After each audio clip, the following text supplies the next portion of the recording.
Hello, I'm Austin Wilson, co-portfolio manager at Hixon Zuercher Capital Management. I'm Chase Rose, associate wealth advisor here at Hixon Zuercher Capital Management. We are here to give you a market review the month of January.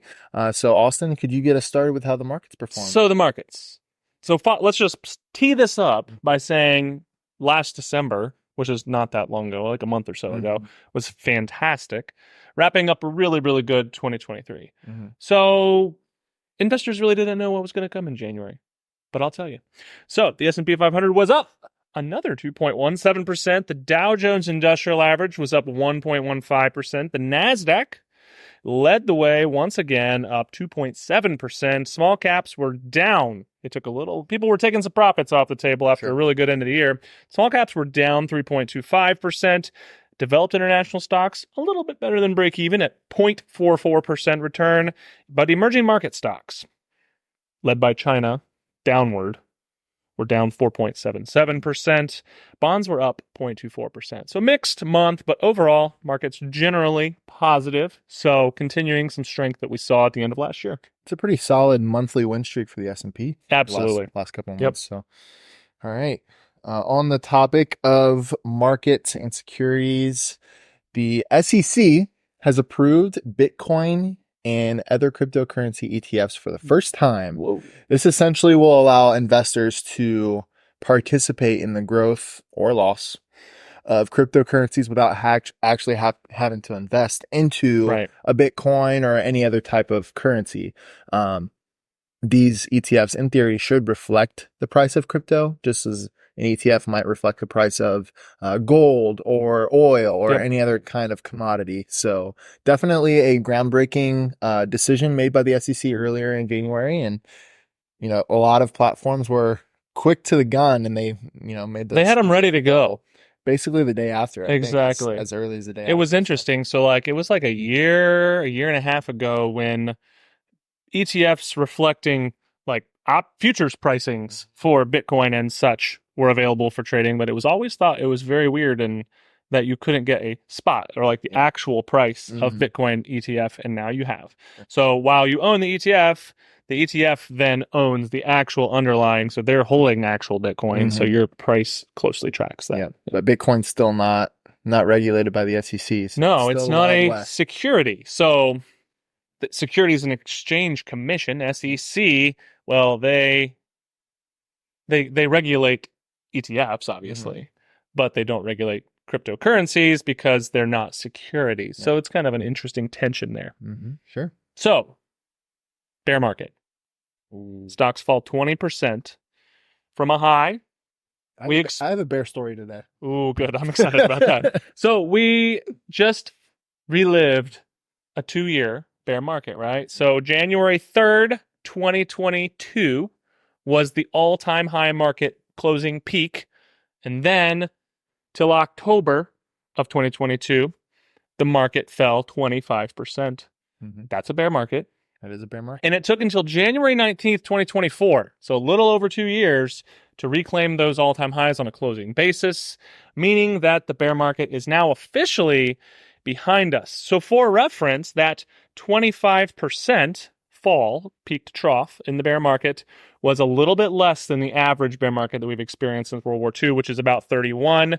The total duration was about 7 months shorter than average. So 24 months is where we were, typically around 31. So a little bit milder. Now, it did not feel mild by any means, especially working in the industry or looking at account statements just like you. It wasn't fun, but we have put that behind us. The bear is dead. It was almost a cub market. It's like a big cub. Yeah. All right. You remember the story back in January about the Boeing plane that lost the door I've patch seen some weird videos. Very weird videos. It turns out, as a result of that door patch falling off the plane mid-flight, 16,000 feet in the air, someone's iPhone fell out of the door patch. Wow. 16,000 feet later. It's a lot of feet. It was a lot of feet, yeah. It was a whole lot of feet. That's like 3 miles. It is, yeah. Someone recovered the iPhone that fell, as he mentioned, 3 miles out of the sky. They used Find My iPhone? Yeah, probably. Not to mention how many miles you probably had to travel to go find it. I know. Someone found the iPhone. It was functional and intact after a 3-mile, 16,000-foot fall. So if that isn't a checkbox in the iPhone versus Android category, I don't know what is. Buy an iPhone. They're better than Android because they can fall 3 miles out of an airplane and still work. Absolutely. That's just another reason we're trying to convince our partner, Josh Robb, to switch to the dark side. Yeah, exactly. That's hilarious. Yeah. Number 3, the Fed. We talk about the Fed a lot, but as of the end of January, I think it was actually January 31st, they had their most recent meeting, and guess what? They did nothing. So they didn't do nothing. They made no changes in what they were already doing. So no interest rate changes, no changes in their quantitative tightening or bond sales into the market. However, there was talk. And the talk is what moves the markets when the Federal Reserve is involved. And Federal Reserve Chair Jerome Powell pretty much pushed back on the market's expectations for rate hikes really as early as March and said, we don't really see the need for that at this point, and kind of firmly, but not 100%, but pretty firmly taking that off the table.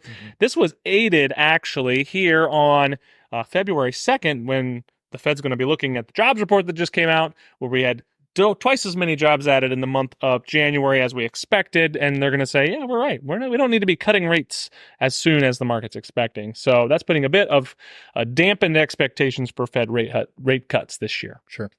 All right, now for some sports news. So I feel like America's sport, it goes back and forth between baseball and football, right? Baseball is America's pastime. It is. But football is far and away the most popular sport in America. It is. So we're going to talk about football. Talk about football.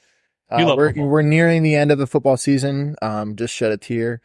The San Francisco 49ers won the NFC Championship game and will now move on to face Taylor Swift's boyfriend's team in the Super Bowl. Taylor Swift's boyfriend's team. Swifties made it to the Super Bowl. Yeah, congratulations. In their first year. I know. It's almost like this is just too easy for her. I saw a statistic that said Travis Kelce got like a $70,000 or $90,000 bonus for winning the NFC Championship.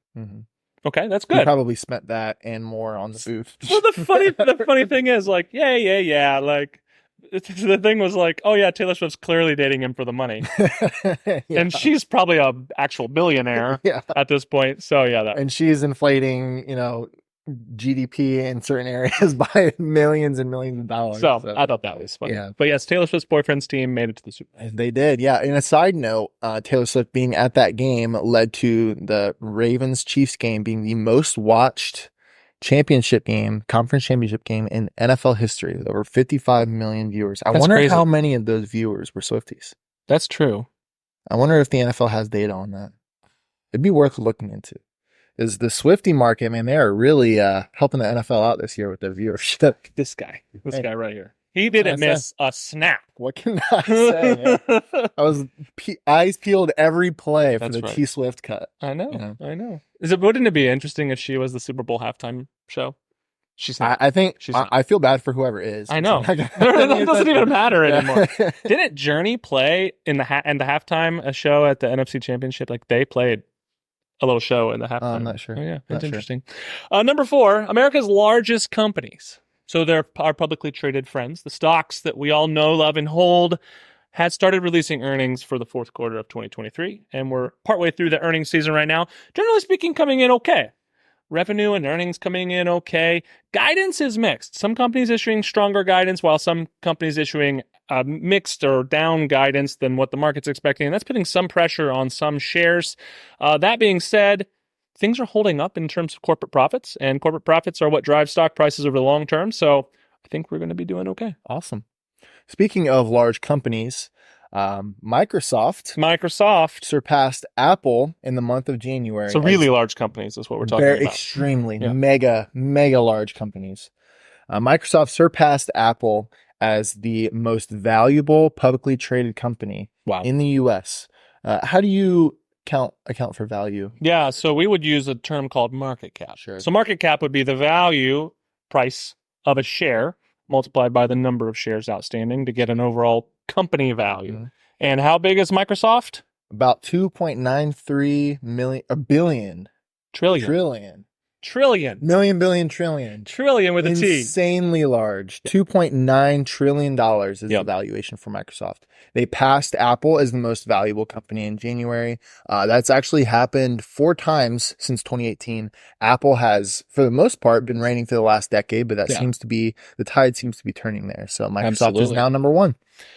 All right, side note, I actually meant to share this. It's very interesting because Microsoft and Apple are only 2 companies in the S&P 500 out of 505 companies, and they make 14% of the index. Oh, yeah. Yeah, they're each about 7% each. Insane. Which, it's been a long time. It's really been about since 2000 when we had 2 companies that made up this chunk. And it doesn't always hold. Sure. My 5th and final note is the fact that there's an election this year. If you haven't noticed, 2024 is an election year. There's going to be a presidential election in November.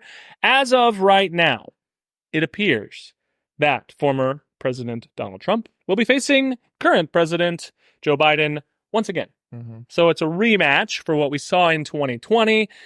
Looking at election betting odds, which is what we like to look at because that's people putting their money where their vote's likely going to be, seems to be a bit more accurate in a lot of ways than things like polls. It looks like Trump has the edge, but these things, we are 10 months out from the actual election. So these things move very quickly. We'll be watching it closely. But as a reminder, historically speaking, elections, which party's in the White House, they don't really have an impact on stock performance or economic performance over time. Stocks go up and economies grow no matter who's in the White House. So this is not a time to let election feelings and uncertainties around that impact your feelings about how you are investing your money. So keep that in mind. That's excellent. Yeah. All right. So Austin and I have determined that monthly we're going to do a Florida news story. And by we, I mean me. So I spent the time to find. And gotta find one from Florida. It's actually not as hard as you think. Well, Florida is like another country. It's just wild out there. It is truly another country. So I mentioned earlier I have a bear story. And you might remember a couple months back, I mentioned a story about a black bear in Florida. Stealing someone's still blows my mind. Stole someone's Taco Bell. We didn't know there were black bears in Florida. It's kind of actually scaring me because I'll be in Florida in a couple weeks. But it turns out black bear sightings in Florida are actually quite common. Okay. But you know what is not common is a grizzly bear sighting. Sounds more scary. Until now. Until now. Yes. There is a self-proclaimed bear trainer in Florida who had 2 Kodiak cub grizzly bears escape from his enclosure. Not good. And they are now free and roaming in Florida. So there starts the grizzly bear population in Florida. Just in case you have anything else to be. You thought that this big of a black bear stealing your Taco Bell is a problem. Think about a grizzly bear. What is he going to steal? I don't know. I want to see a grizzly bear and a gator go at it. I would love to see I would pay good money for that. It's probably going to happen. It's Florida. A lot of crazy things happen down there. So not only do you have black bears and alligators and poisonous, venomous snakes to be scared of. Now you have to, and sharks, of course. I don't know how I could forget that. Now you have grizzly bears roaming the Everglades. It's truly the wild Southeast. The United State of Florida is exactly our area. So. All right. Like as we said earlier, I'm Austin Wilson. This is Chase Rose with Hixon Zuercher Capital Management. Please remember, nothing we talked about is a recommendation, but if you have any questions about your financial situation, feel free to give us a call at 419-425-2400 or email us at hello@hzcapital.com. And until next month, have a great one and stay warm because it's a little bit warmer here in January now, but I bet there's more cold weather coming. Sure. Also, stay golden. Stay golden. We'll see you guys.